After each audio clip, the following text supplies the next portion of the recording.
Alright, ladies and gentlemen, 2XKO is coming. I want to talk about Ekko a little bit. I might do a little brief discussion on the characters that were at EVO, if I could get the footage for it. And I'm starting with Ekko first because, one, shout out to Sonic. They said I could use snippets of their footage. This is great. Thank you. I appreciate you, Sonic. So what am I talking about Ekko? Well, I think Ekko is essentially the Zero of this game. But you're like, now hold on. That's a bad thing.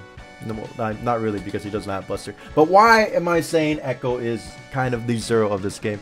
Well, here's a little snippet that I want to run down with all of you. So it's a little bit after this. Okay, right here, right? So Sonic sets up, I believe this is S2, perhaps charged S2. But what happens after is what matters. I believe this is charge S2, but sets up Time Winder, right, in the corner.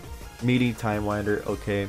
You can wake up, parry to deal with it, right? Those are the answers. But we're not talking about the answers right now. Let's just pretend you have no meter here, okay? So boom, throws Time Winder up. So what happens afterwards is very important. Jump up, right? What is the threat here? An overhead, and then into a fuzzy, which I'll make a video explaining what fuzzies are, but that's for another time. Going low, going back to your clone, right, to fake the high into the low. Perhaps grab if they stay ducking and don't get hit by the Time Winder. Bunch of options, right? Who does that sound like? Zero can jump command dash down into a low, right? Zero can fuzzy you, you know, into a confirm. Sounds very familiar, doesn't it? 10 more years of Zero. 10 more years. Now, that's not even the trickiest part of what Ekko can set up, right? If you just wait a little bit longer, you can actually steal the corner. Well, what happened here? Why was Sonic able to steal the corner, right? Most characters can't do this. What happened here was getting hit by the Time Winder pushes you out of the corner. Who's behind you after the Time Winder hits you? The clone. You go back to the clone, and then no need to dash here, but chase down the retreating guard just in case. Could have hit him out before they did that. You go low. So you can see what I mean by Ekko has the potential to be Zero. And this one mix-up alone, there's another one in here that I'll show you and check out. But just the sheer amount of options there. Go high, go low, go back to your clone and go for throw. Let Time Winder hit to push out of the corner. All of a sudden you have a left, right, high, low, throw, mix up, right? Bunch of options. Too many options. All covered by Time Winder, okay?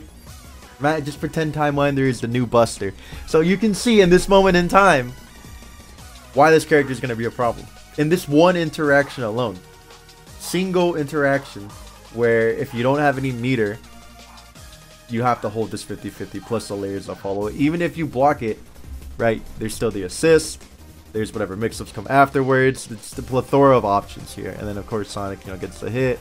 And I believe they go into the next mix I want to talk about here. Right? Oh, please do. This would be an amazing segue. Ah! Perfect! This is the second thing I would like to talk about. Now, if you all remember, and if you don't, I'll have a clip or a snippet of it. Zero can command dash Buster you, right? He teleports behind you. He shoots Buster. It's a left-right 50-50. Where you get a full conversion off of it and you take the character, right?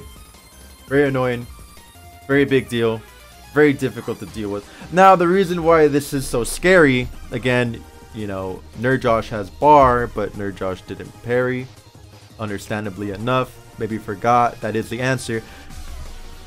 But in this case, Josh doesn't. Now, the thing about this role is it has iframes on it for some reason. So even if you do your universal wake up mechanic that is supposed to get the opponent off of you, this is essentially the invincible dragon punch option of the game. Ekko completely ignores that. Ekko doesn't care. You throw the Time Winder for the median wake up, you roll for a left right mix up. Your opponent does their wake up, doesn't matter. It's a 50-50 at the end of the day. Your only option is to parry, but there are ways to beat the parry, but I'll explain that when I get Ekko in my hands. So, you get two touched by Ekko, you lose your character. Great combo from Sonic here, just showcasing the combo potential this game has. Into tag, missed the combo, dropped the combo. That doesn't matter. But again, Ekko just has so many similarities to Zero for me. Just the mix-up potential is insane that this character has, and the damage output as well. Like, if I remember correctly, different characters have different health values in this game. Alawi has more health than Ekko or Yasuo, right? So you're doing what, 35-40%, right? Before you even call an assist or spend any meter. You know, it's probably like around 35. Where other characters it'd be 40-45% to tag into the drop combo, but that's fine. You get the whole idea.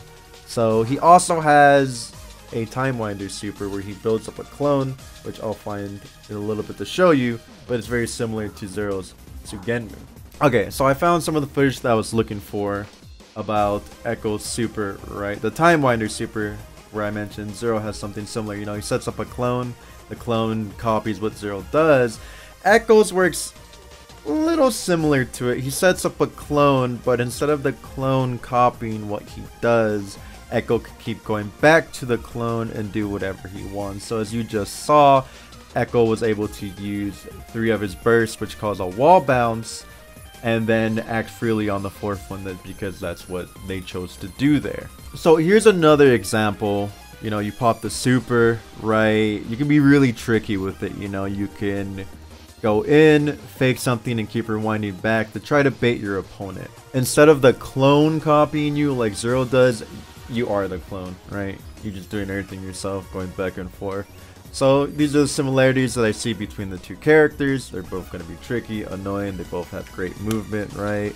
You know, Ekko with his clones that you can rewind back to, Zero with his command dashes. It's just tricky, confusing, very strong characters all around. I will be doing a few more of these leading up to the 2xKO Alpha Lab. If you enjoy them, please let me know in the comments, like, sub, all that stuff. I'll also give more detailed breakdowns of characters once I have the game in my hands. There's only so much I can do with footage that I have and footage that others so graciously let me use, like Sonic this time around. Again, thank you to Sonic. Follow them on Twitter. Their YouTube will be in the description below, all that stuff. Again, thanks for watching. There'll be more, a lot more videos, like I'll be doing a how to play 2xKO Ultimate Beginner Guide on the very first day, so look forward to that. Anyways, thanks for watching, and I'll catch you on the next one. Bye!